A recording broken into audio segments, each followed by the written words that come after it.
CJP ప్రొటెస్టు neat బాధితుల కోసం, neat paper leakage జరిగిన దానికోసం అని అన్నారు. కానీ ఈరోజు అది ఎటు అయింది? అసలు ఆ నీట్ బాధితుల గురించి దేవునికి ఎరక. కానీ వీళ్ళు లేనిపోని పెంటలు చేసుకొని లేనిపోని పంచాయతీలే ఆడ చేస్తున్నారు. అసలు సీజేపీ ప్రొటెస్టు ఏదైతే చేస్తున్నారో ఈ విద్యార్థుల ముసుగులో చేస్తున్నారో అక్కడ అసలు లారీల కొద్దీ రాళ్ళు వచ్చి ఎందుకుంటాయి?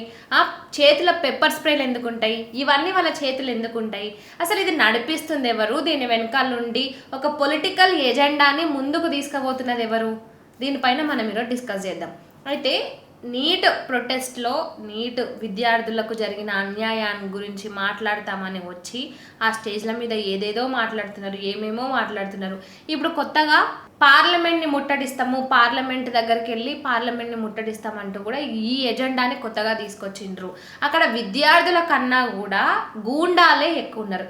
ఒకసారి ఆ వీడియోలు చూస్తే అందులో 10% కూడా ఈ నీట్ విద్యార్థులు ఉండరేమో, నీట్ బాధితులు ఎవరైతే ఉన్నారో వాళ్ళు ఉండరేమో. మిగతా వాళ్ళంతా కూడా అసలు వాళ్ళు ఎక్కడోళ్ళు, ఎక్కడికొచ్చిర్రు, ఏం చేస్తున్నారు, ఊరు పేరు లేనోళ్ళు, వాళ్ళు అసలు ఎవ్వరు కూడా స్టూడెంట్స్ లాగా ఒక్కరంటే ఒక్కరు కూడా కనిపిస్తలేరు. ఒకడేమో రాళ్ళు పట్టుకొని మమ్మల్ని ముందరికి పార్లమెంట్ వరకు పోనిస్తారా, పోనీయారా, లేకపోతే రాళ్ళు పోలీసుల మీద విసురుతామని సెల్ఫీ వీడియో తీసుకుంటాడు. ఇంకొకడేమో అక్కడ ఏకంగా ఉన్న వెహికల్ని తగలబెట్టడానికి అగ్గిపుల్లలు ఇట్లా గీసుకుంటూ ఉంటాడు.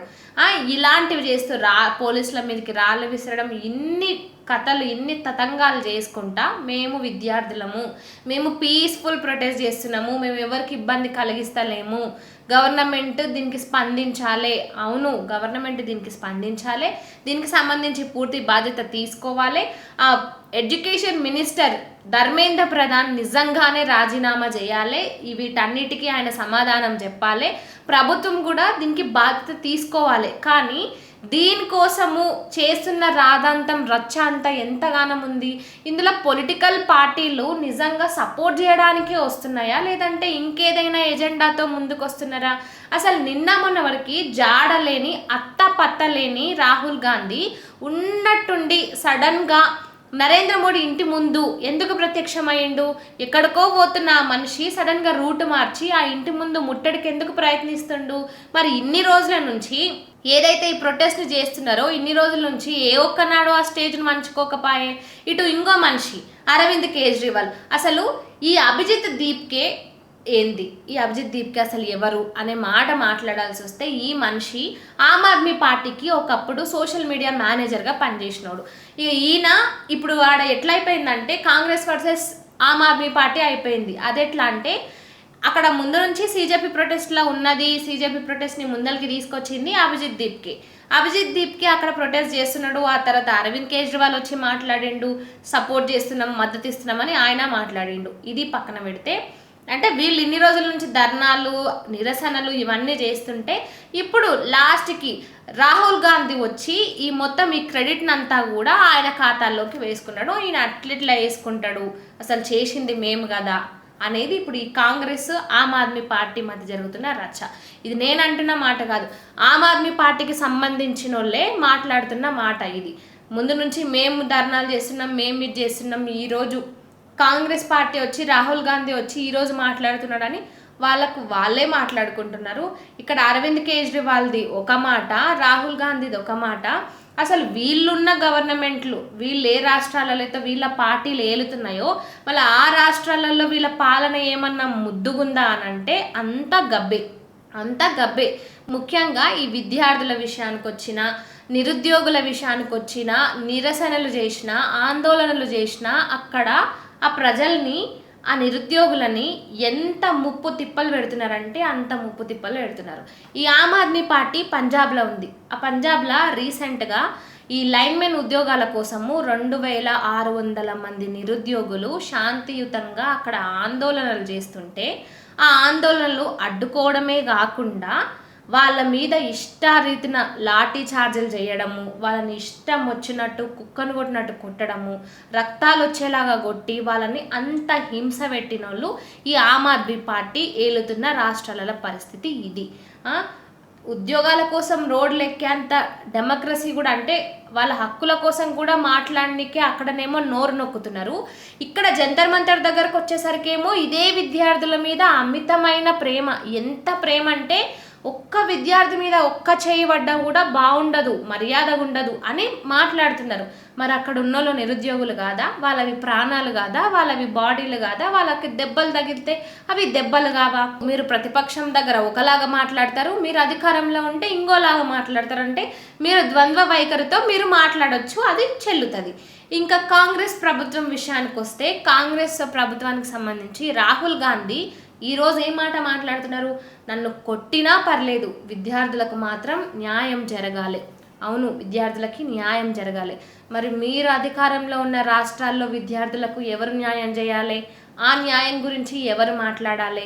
ఇటు తెలంగాణలో చూసుకున్నా, కర్ణాటకలో చూసుకున్నా, కేరళలో చూసుకున్నా, ఎక్కడ చూసుకున్నా కూడా నిరుద్యోగులు రోడ్ల మీదకి వచ్చి ధర్నాలు చేస్తుంటే వాళ్ళ మీద లాఠీ చార్జీలు చేస్తున్నారు. వాళ్ళని ఒక్కసారి కూడా నిరుద్యోగులు వాళ్ళ నిరసన తెలపనికే బయటికి రావద్దు, వాళ్ళు నోరు విప్పి మాట్లాడొద్దు, ఏం మాట్లాడినా కేసులు బనాయించడము, వాళ్ళని అరెస్ట్ చేసి లోపలేయడము, ఇది మీరు ఏలుతున్న రాష్ట్రాల్లో జరుగుతున్న తతంగం అంతా. కేరళ విషయానికి వస్తే, కేరళలో ఫీజు హైకులకు సంబంధించి విద్యార్థులు ప్రొటెస్టులు చేస్తుంటే వాళ్ళ మీద వాటర్ కెనాన్లతో దాడులు చేసి లాఠీ చార్జీలు చేపించి వాళ్ళని ఏ రకంగా కొట్టిండ్రు, ఎంత హింసించిండ్రు, ఆ వీడియోలు కూడా ఇప్పటికి సోషల్ మీడియాలో వస్తూనే ఉన్నాయి. మీరు ఏలుతున్న రాష్ట్రాల్లోనేమో విద్యార్థులను మాట్లాడే అంత కూడా విద్యార్థులకు స్వేచ్ఛ ఇవ్వకుండా వాళ్ళ నోరు నొక్కేసుకుంటా ఇట్లా చేస్తున్నారు. కానీ ఇక్కడికి వచ్చేసరికి జంతర్ మంతర్ దగ్గర నీటి బాధితుల విషయానికి వచ్చేసరికి వీళ్ళ మీద ఎక్కడ లేని అమితమైన ప్రేమ. మరి ఇదెందుకు? అక్కడ ఒక అమ్మ ప్రేమ, ఇక్కడికి వచ్చేవరకు సవతి ప్రేమలాగా ఈ విధంగా ఎందుకు? రెండు రకాల వైఖరిలు ఎందుకు? ఇక ఈ ప్రతిపక్ష పార్టీలు ఈ విధంగా పొలిటికల్ ఎజెండాతోనే ముందరికి పోతున్నారు. దీని మీద రీసెంట్గా నిన్న మొన్న వచ్చిన మనం న్యూస్లు చూస్తే అర్నబ్ గోస్వామి కూడా దీని గురించి మాట్లాడుతూ, అక్కడ అది కంప్లీట్ ఇది డీప్ స్టేట్కి సంబంధించిన వాళ్ళదే, అక్కడ ఎక్కడ కూడా నీట్ బాధితుల గురించి కాదు, నీట్ స్టూడెంట్స్ అక్కడ లేరు, నీట్ స్టూడెంట్స్ ముసుగులో ఎంతమంది గూండాలు దాదాగిరిలు అక్కడ చేస్తున్నారు, ఇంతగానం చేస్తున్నారు, అక్కడ లేనే లేరని ఇంత క్లియర్ కట్గా దీని మీద చెప్తున్నారు. కూడా ఇప్పటికీ చాలా మంది కూడా ఈ ఇన్స్టాగ్రామ్ ఆల్గరిథం కూడా అట్లే తయారైంది. ఏదైతే పోలీసుల మీద దాడులు చేసి, పోలీసుల మీద పెప్పర్ స్ప్రే కొట్టి, పోలీసుల మీద రాళ్ళు రువ్వి ఇంత చేసిన తర్వాత పోలీసులు చేతులు కాళ్ళు ముడుచుకొని కూర్చుంటారా? వాళ్ళ మీద దాడులు చేస్తుంటే రివర్స్ లాఠీ చార్జ్ చేయరా? ఆ లాఠీ చార్జ్ చేసిన వీడియోలు చూపించుకుంటా ఇది డెమోక్రసీ లేదు, ఇది విద్యార్థుల పట్ల ఇట్లా ప్రవర్తిస్తున్నారు ఈ పోలీసులు, ఇది ప్రభుత్వ వైఖరి అని మాట్లాడుతున్నారు. మరి ఆ పోలీసుల మీద కొట్టిన వీడియోలు, పోలీసుల మీదకి రాళ్ళు రువ్విన వీడియోలను కూడా చూపించాలి కదా, అవి కాదు చూపిస్తున్నవి. వీళ్ళు పోలీసులు రివర్స్ కొట్టినవి మాత్రమే బయటికి చూపించుకుంటూ దాన్ని ఇంకో రకంగా పోర్ట్రే చేస్తున్నారు. ఈ పోలీసుల మీద దాడులు చేసి ఇప్పుడు నీటి బాధితుల కుటుంబాలు ఎట్లా బాధపడుతున్నాయో, ఈ పోలీసుల మీద దాడులు జరిగి వాళ్ళ హాస్పిటల్ పాలయ్యి ఐసీయూలో ఉంటుంటే వాళ్ళ కుటుంబాలు కూడా అట్లే బాధపడుతున్నాయి కదా. మీరు ఎవరి కోసం ఏదైతే చేస్తున్నారో ఇక్కడ ఎవరి మీదకి దాడి చేస్తున్నారు, ఎవరిని ప్రశ్నించాలనుకున్నారు, మీ కోపం అంతా ఎవరి మీద చూపిస్తున్నారు? ఇక్కడ ఏమన్నా అంటే విద్యార్థులే ఉన్నారు అక్కడ, విద్యార్థులే ఉన్నారు అక్కడ అని మాట్లాడుతున్నారు, కానీ అక్కడ విద్యార్థులు లేరు. విద్యార్థులు 10% కూడా లేరు. మిగతా వాళ్ళంతా, ఒక ఆమెనేమో మోడీని చంపేయాలని మాట్లాడతారు, ఇంకొకడేమో జిహాదీలు అయిపోతామని మాట్లాడతాడు, ఇంకొకడేమో భారత్ని తుకుడేల కింద చేయాలని ఇంకోటి మాట్లాడతాడు, ఇంకోడేమో నేపాల్ బంగ్లాదేశ్లో ఏ విధంగా శ్రీలంకలో ఎట్లయితుందో ఇండియాలో కూడా అట్లే చేయాలన్నమాట. ఏంది అసలు? నీటి గురించి ఎవడు మాట్లాడుతున్నాడు? నీటి గురించి లేదాడా? నీటి బాధితుల గురించి అస్సలకే లేదు. ఇదంతా జస్ట్ ఒక పొలిటికల్ ఎజెండాతో ఇప్పుడు ఏదైతే ఈ FCRA బిల్లు పార్లమెంట్లో అమలు చేసిండ్రో ఆ మంట అంతా కూడా ఈ సైడ్ నుంచి ఇట్లా బయటికి వెళ్ళగక్కుతున్నారు. కానీ ఇక్కడ నీట్ స్టూడెంట్స్ గురించి కాదు, నీట్ స్టూడెంట్స్ ప్రస్తావన అయితే అస్సలకే కాదు. ఈ పొలిటికల్ పార్టీలు, కాంగ్రెస్ పార్టీ, ఆమ్ ఆద్మీ పార్టీ, మిగతా పార్టీలు, ఇవన్నీ ఇంకా ఇప్పుడు అందరికి ఒక ఛాన్స్ దొరికింది కాబట్టి అందరు ఇది చేసుకుంటున్నారు. ఇంకా పని అన్నట్టు ఈ ఖలిస్తాన్కి సంబంధించిన యాక్టివిటిస్ట్ కూడా ఇందులో CJPకి సపోర్ట్ చేస్తున్నాడు. అసలు ఆయన ఎందుకు సపోర్ట్ చేయాలి దీనికి? ఆయనకి నీట్ విద్యార్థుల మీద నీట్ బాధితుల మీద అంత ప్రేమ పుట్టుకొచ్చిందా? ఇండియా మీద ఈరోజు ఇంత ప్రేమ ఆయనకు పుట్టుకొచ్చిందా? ఇన్ని రోజులు లేని ప్రేమ, ఇన్ని రోజులు ఉన్న ద్వేషము ఇప్పుడు ఒక్కసారిగా ఇంత ప్రేమ పుట్టుకొచ్చిందా? అంటే ఏం చెప్పాలనుకుంటున్నారు?